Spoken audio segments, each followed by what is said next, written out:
Rank 1 यानी कि अव्वल पोजीशन हासिल की है। इस वक्त हमारे साथ श्रुति खुद मौजूद है। आइए उनसे बात करते हैं। श्रुति, सबसे पहले तो एबीपी की पूरी टीम की तरफ से जो सभी दर्शक आपको देख रहे हैं बहुत खुश हैं इस खबर को सुन के। आपके चेहरे की भी मुस्कान बता रही है आपकी खुशी।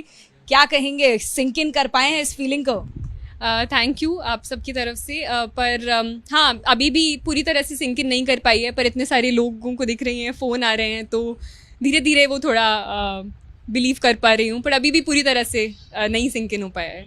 कितनी देर हो गई है जब ये अनाउंसमेंट हुआ है और आपने सबसे पहले ये नतीजे किसको बताए हैं? किस तरीके का वो प्रोसेस रहा है? क्योंकि रैंक 1 पोजीशन जब आप देखते हो, क्या फीलिंग होती है? आई थिंक अब तो थोड़ा टाइम हो गया है, मुझे याद नहीं एग्जैक्टली बिकॉज उसके बाद से देखने ऊपर उठने का भी टाइम नहीं मिला है, पर सबसे पहले देखकर मैंने मम्मी और अम्मा को बताई थी जो घर में थी, और फिर वहाँ से पापा को कॉल किया था। उसके बाद तो आई थिंक कॉल करने की ज़रूरत ही नहीं पड़ी थी, उसके बाद खुद ही कॉल इतने आ रहे थे। तो हाँ, काफ़ी एक अनरियल फीलिंग है। जिस तरीके से यूपीएससी के हम लोग जानते हैं कि बहुत मुश्किल परीक्षा मानी जाती है, सबसे सर्वश्रेष्ठ परीक्षा है। तैयारियों की अगर बात करें तो किस तरीके की आपकी तैयारी रही है? कितना वक्त देते थे आप पढ़ाई में? कौन सा सब्जेक्ट आपने चूज़ किया? सब्जेक्ट मैंने अपना बैकग्राउंड मैंने अपना ग्रेजुएशन हिस्ट्री से किया था, तो मैंने हिस्ट्री एज एन ऑप्शनल लिया था। घंटों की बात है या फिर टाइम की बात है तो काफ़ी एक डिमांडिंग एग्ज़ाम तो है, क्योंकि सिलेबस काफ़ी ज़्यादा है, 3 स्टेजेस होते हैं, हर किसी की अलग डिमांड होती है, तो टाइम तो काफ़ी लगता है, पर हर किसी का अपना अपना अलग रहता है। तो कभी मैंने ऐसे घंटे काउंट नहीं करने की कोशिश की, ये कोशिश करती थी कि जब पढ़ रही हूँ तो वो क्वालिटी टाइम हो, कि उसमें टाइम ना वेस्ट हो। तो एक स्ट्रैटेजी बनाना आई थिंक अपने अकॉर्डिंग बहुत इंपॉर्टेंट होता है, जहाँ आप अपने लिए टारगेट सेट करो, एक लिमिट करो मटीरियल को, तो आई थिंक वही हेल्प किया मुझे। आप किस तरीके से टारगेट सेट करती थी? क्योंकि हम जानते हैं कि जो लोग इंटरव्यू देख रहे हैं उसमें से कई सारे एस्पायरेंट्स भी हैं। अनफॉर्चुनेटली उसमें वो भी कई सारे लोग हैं जिन्होंने इस बार एग्जाम दिया था। लाखों लोग हैं जो ये एग्जाम देते हैं, क्लियर नहीं कर पाए थे। तो क्या कुछ वो टिप्स हैं, क्या कुछ वो स्ट्रैटेजीज हैं जो आपके लिए फेवर में काम करी? आई थिंक क्योंकि मटेरियल बहुत ज़्यादा अवेलेबल है इस समय मार्केट में यूपीएससी का, तो मटेरियल को चूज़ करना सबसे ज़्यादा इंपॉर्टेंट हो जाता है। तो apart from the basic books जो कि ऑलरेडी लोगों को पता होती हैं कि इस सब्जेक्ट में उसके अलावा मैं सिर्फ अपने नोट्स पर ज़्यादा फोकस करती थी रादर देन कोई बहुत स्पेसिफिक मटेरियल। तो करंट अफेयर्स की भी मैं न्यूज़पेपर पे बेस्ड सब्जेक्ट जो आपका वो है सिलेबस है, तो सिलेबस के अकॉर्डिंग जो कीवर्ड्स हैं उसके अंडर में अपने नोट्स बनाती रहती थी और उसको ऐड ऑन करती रहती थी ऑन अ डेली बेसिस अपना। तो वो आई थिंक मेरे को आंसर राइटिंग में काफ़ी हेल्प किया in terms of providing an as in terms of a better answer. तो आई थिंक ऑप्शनल में भी, जो कि मेरा हिस्ट्री था और करंट अफेयर्स में, I use my own notes which I think helped. Shruti, ये आपका कौन सा अटेम्प्ट था? ये मेरा सेकेंड अटेम्प्ट था।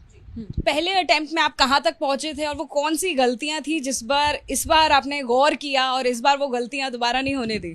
पहले अटेम्प्ट में आई थिंक सबसे बड़ी जो मेरी गलती थी वो फॉर्म फिलिंग में कहीं रह गई थी। एक अनफोर्स्ड एरर की वजह से मेरा जो मीडियम था मीन्स एग्जामिनेशन का, वो इंग्लिश से हिंदी हो गया था। तो मुझे वो अराउंड 7 पेपर्स हिंदी में लिखने पड़े थे 3-3 घंटे के। तो वो एक मेजर इशू था जिसकी वजह से मैं 1 मार्क्स से रह गई थी इंटरव्यू कॉल के लिए। केवल 1 नंबर से रह गए थे? रह गई थी। तो इसलिए मुझे लगा कि आई थिंक अगर मैं इंग्लिश में करूँगी इस बार और थोड़ा अच्छे से करूँगी तो उम्मीद है कि एक अच्छी रैंक इस बार आ पाए। इंटरव्यू आपका कैसा गया था? इंटरव्यू एक्चुअली मुझे लगा था अच्छा जाएगा, मॉक्स भी अच्छे जा रहे थे, पर मैं इंटरव्यू के बाद इतनी खुश नहीं थी और मेरे कुछ दोस्त और मम्मी पापा आए थे, तो मैं आकर इनफैक्ट रो दी थी इंटरव्यू के बाद। इतना ऐसे क्या सवाल आपसे पूछ लिए गए थे? मुझे लगा था कि थोड़ा फैक्चुअल बेस्ड हो गया था, मुझे थोड़ा कॉन्वर्सेशनल चाहिए था, तो मुझे मतलब वो मैं थोड़ा सेल्फ क्रिटिकल भी आई थिंक ज़्यादा हो गई थी और मुझे उम्मीदें शायद ज़्यादा थी।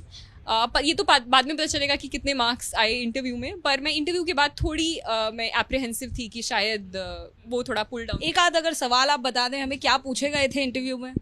इंटरव्यू में काफ़ी कुछ ऐसे पूछा गया था, हिस्ट्री स्पेसिफिक चीज़ें पूछी गई थी। चंपारण सत्याग्रह है, लॉर्ड मेयो का असैसिनेशन के बारे में पूछा गया था। उसके अलावा गवर्नेंस के बारे में क्वेश्चंस पूछे गए थे। मेरे स्कूल के बारे में, सरदार पटेल विद्यालय, उसके बारे में क्वेश्चंस पूछे गए थे।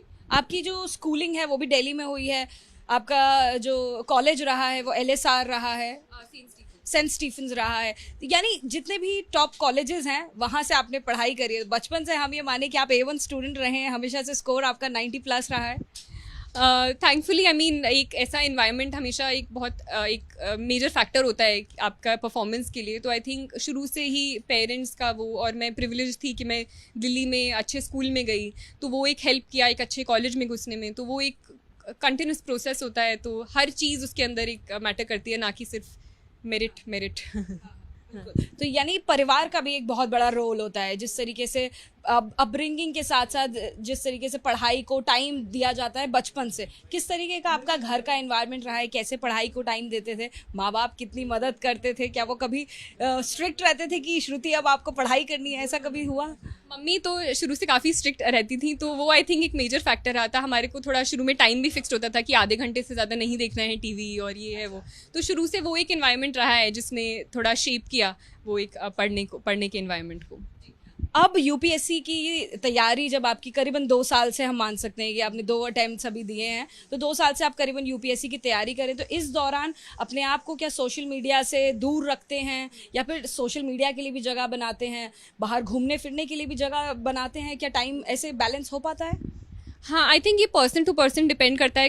कुछ लोग कम्प्लीटली कट ऑफ करके ही फोकस कर पाते हैं, या ब्रेक ज़्यादा नहीं. मुझे पर्सनली ऐसा बहुत ज़्यादा मैं स्ट्रिक्ट अपना नहीं रखती थी. मैं सोशल मीडिया प्लेटफॉर्म्स पर थी, मैं ज़्यादा एक्टिव नहीं हूँ, but I use to be, मतलब सारे प्लेटफॉर्म्स पर थी मैं ब्रेक्स भी लेती रहती थी. तो आई थिंक मेरा पर्सनल स्टडी स्टाइल ऐसा ही था कि मैं पढ़ने के बाद मुझे चाहिए होता था कुछ ब्रेक, या फिर मैं जाती आती फ्रेंड्स के साथ भी. पर एक सॉर्ट ऑफ ब्रीदर चाहिए था. ब्रीदर के तौर पर क्या करते थे?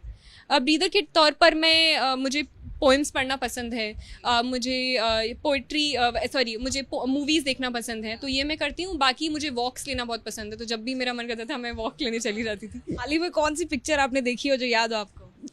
हाल ही में तो अभी मैं एक्चुअली स्ट्रेंजर थिंग्स, एक वो है वेब सीरीज़ है, वो देख रही हूँ, तो वही अभी दिमाग में आ रही है. यानी जितने भी रीसेंट मूवीज़ हैं, जितनी रीसेंट सीरीज़ हैं, वो सब भी आप फॉलो कर रहे हैं, पढ़ाई भी आप पूरे 100% दे पा रहे हैं.